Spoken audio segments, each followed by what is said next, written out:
김설아 씨는 친하게 지냈던 강성민 씨로부터 해외 선물에 투자해보라는 권유를 받습니다. 그리고 강성민 씨가 아는 동생인 황재성 씨를 전문가라며 소개를 시켜주는데요. 김설아 씨가 1억 원을 투자하면 황재성 씨가 직접 거래를 하고 수익을 두 사람이 나누자고 하죠. 그리고 원금 대비 20% 이상 손실이 나면 투자를 중단하고 원금의 90%는 보장해준다고 제안합니다. 김설아 씨는 강성민 씨의 말을 믿고 1억 원을 투자하죠. 처음 몇 달간은 몇백만 원의 이익이 발생해서 수익을 나눠 가집니다. 그러나 이후 전액 손실이 발생했다며 김설아 씨에게 어떻게 할 것인지 물어봅니다. 김설아 씨는 그만하고 싶다며 원금 90%를 돌려달라고 하는데요. 강성민 씨는 그런 김설아 씨에게 그 돈을 자신에게 빌려주면 자기가 대신 황재성 씨에게 투자를 계속하겠다고 하고 김설아 씨는 그것을 수락합니다. 몇 달 후 김설아 씨는 목돈을 사용할 일이 생겨 강성민 씨에게 원금의 90%인 9천만 원을 돌려달라고 하는데요. 하지만 강성민 씨는 손실이 발생해서 돈이 없다며 나중에 돌려준다는 말을 남긴 채 결국 잠적한 상황입니다. 네, 지금 상황이 참 답답한 상황입니다. 강성민 씨의 제안에 솔깃해서 김설아 씨가 해외 선물 거래에 투자를 했는데 이게 지금 계약서를 쓴 게 아니라 구두로 그렇죠. 투자 약정을 했거든요. 네. 이런 경우에 법적 효력이 있습니까? 어떻습니까? 네, 원칙적으로는 구두 약정도 당사자 간의 계약이기 때문에 법적 효력이 있습니다. 네. 하지만 구두 약정의 경우에 입증하기가 어려운 것이 현실입니다. 날인된 계약서의 경우에는 처분 문서라고 해서 계약서 내용대로 계약이 이루어진 것으로 법적으로 추정이 됩니다. 하지만 구두 약정의 경우에는 그 약정을 주장하는 사람이 그 내용을 입증해야 되는 문제가 있습니다. 네. 그리고 구두 약정을 했다고 하더라도 나중에 그 말을 뒤집는다던가 하는 경우에는 또 입증하기가 쉽지 않은 문제가 발생을 합니다. 따라서 당사자 간의 약정은 반드시 날인된 계약서로 하는 것이 중요하겠습니다. 자, 그럼 개인 간의 해외 선물이나 주식 등의 거래, 이 투자 약정서를 쓸 때요, 꼭 들어가야 되는 내용이나 뭐 조항 같은 게 있을까요? 개인 간의 투자 약정서를 작성하는 경우에 그 투자 유임의 범위 및 수익 배분 방법을 명확하게 정의를 해야 됩니다. 어떤 대상에 투자를 할 것인지, 어떤 방법으로 투자를 할 것인지, 그리고 거래 횟수 내지 주기, 그리고 위험의 감수 정도 등 구체적으로 정할수록 투자 손실의 위험을 줄일 수가 있습니다. 예. 그리고 투자 약정을 위반하였을 경우 위약금을 미리 정해두는 것도 좋습니다. 투자라는 것이 손실을 감수하는 행위인데 상대방에게 아무런 내용도 없이 맡겨둔다면 전액 손실이 난다 하더라도 보상받을 수가 없기 때문입니다. 드라마로 돌아가서 김설아 씨는 자기가 해외 선물을 몰라서 전문가인 황재성 씨를 통해서 투자를 했는데 네. 이런 개인 간의 투자를 서로 위임하고 하는 것들은 크게 문제될 상황은 아닙니까?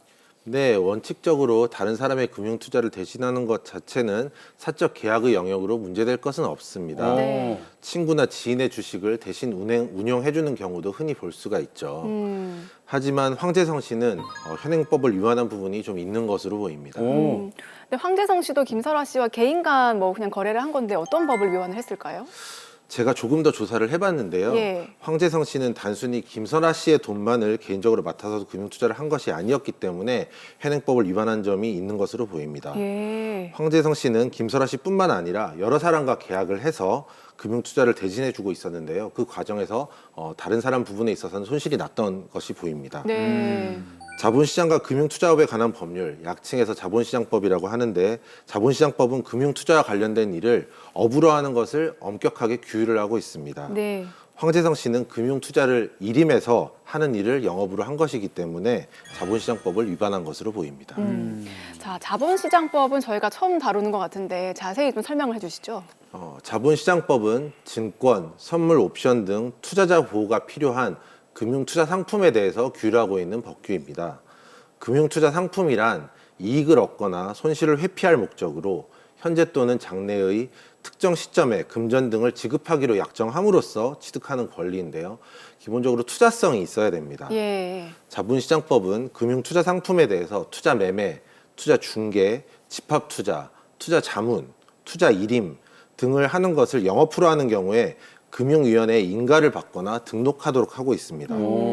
그리고 인가받지 않거나 등록하지 않고 금융투자업을 한 사람은 형사처벌을 받게 됩니다. 네. 황재성 씨의 경우에 금융투자업 등록을 하지 않고 투자 일임업을 한 것이기 때문에 자본시장법 위반을 한 것입니다. 네. 지금 자본시장법을 위반하면 형사처벌을 받는다고 했는데 처벌 수위는 어떻게 됩니까? 네, 자본시장법 제445조 제1호는 금융투자업 등록을 하지 않고 투자 일임업을 한 사람을 3년 이하의 징역 또는 1억 원 이하의 벌금에 처하고 있습니다. 네. 자, 그런데 저는 궁금한 게 있는데요. 이게 해외 선물이나 주식 같은 경우에는 투자의 개념이잖아요. 그 때문에 원금을 보장을 해준다라는 게 저는 선뜻 이해가 안 되는데, 그렇죠. 자, 이런 걸로 지금 강성민, 황재성 씨가 처벌을 받을 수 있지는 않을까요? 개인 간 거래에서 원금 또는 수익 보장 약정은 사적 계약의 영역으로 보아서 원칙적으로는 유효하다는 것이 대법원 판례 입장입니다. 네. 황재성 씨도 개인 간 거래를 한 것이기 때문에 원금 보장을 했다고 해서 처벌받지는 않습니다. 황재성 씨가 투자 일임업을 등록하지 않고 해서 자본시장법을 위반하였는지 여부와는 별개의 문제입니다. 그러나 자본시장법상 증권사 직원은 원금 보장 약정을 하는 것을 금지를 하고 있습니다. 따라서 원금 보장 약정 자체도 무효이고 형사적으로도 문제가 될 수가 있습니다.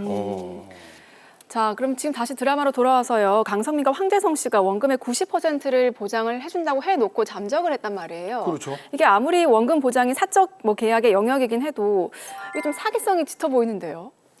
네, 원금 90% 보장을 한다고 해놓고 사후적으로 못 지키게 되어서 잠적을 하게 되었다면 이는 계약 위반의 문제이지 형사적으로 사기죄가 성립하는 것은 아닙니다. 네. 그러나 처음부터 김설아 씨의 돈을 편취할 목적으로 투자 약정을 빙자해서 돈을 받았거나 원금 90% 보장을 할 능력이나 자본력도 없이 김설아 씨에게 원금 보장 약정을 한 경우에는 모두 김설아 씨를 기망해서 투자 계약을 체결한 것이므로 사기죄가 성립할 수 있습니다. 제가 좀 더 조사를 해보니 강성민과 황재성은 김설아 씨의 돈을 처음부터 편취할 목적으로 작정하고 투자를 권유한 것이므로 사기죄가 성립할 것으로 보입니다. 네. 강성민 씨가 자기 돈을 책임을 지겠다고 한 것은 사기죄가 이미 성립한 이후에 사건을 무마할 생각에 한 변명에 불과합니다. 이야, 그렇다면 저 강성민, 황재성이 편취할 목적이 있었다라는 사실을 어떻게 입증을 하죠? 네, 현실적으로는 쉽지는 않습니다. 사례의 경우에 실질적으로 이익을 취한 것은 강성민이었고 네. 황재성은 강성민의 지시를 받아 행동을 한 사람이었습니다. 그렇죠. 김설아 씨가 강성민을 설득해서 황재성과의 범행에 관련된 진술을 확보할 수 있다면 유리한 증거로 활용할 수가 있습니다.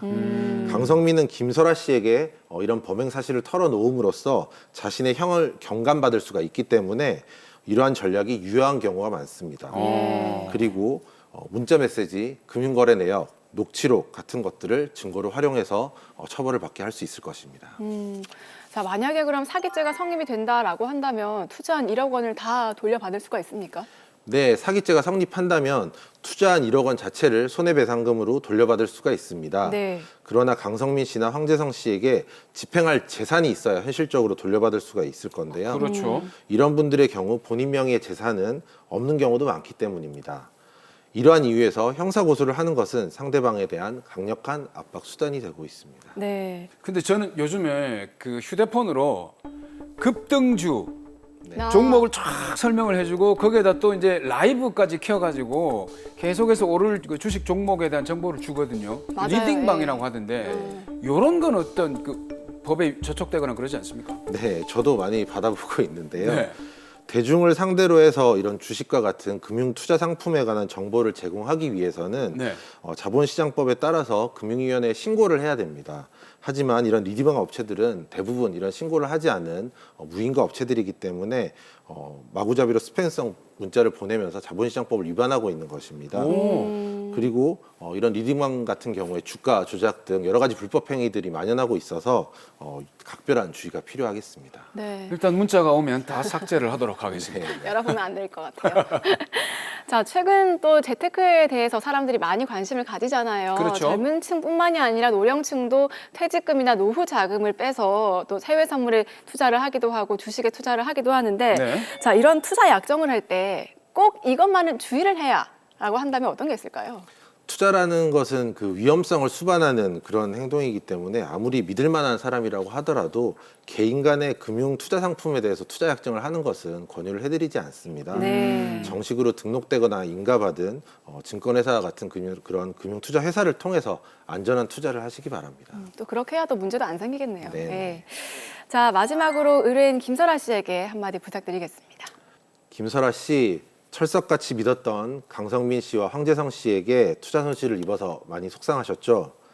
강성민 씨와 황재성 씨한테 빠르게 민형사상 조치를 취해서 손실금을 회복하시기 바랍니다.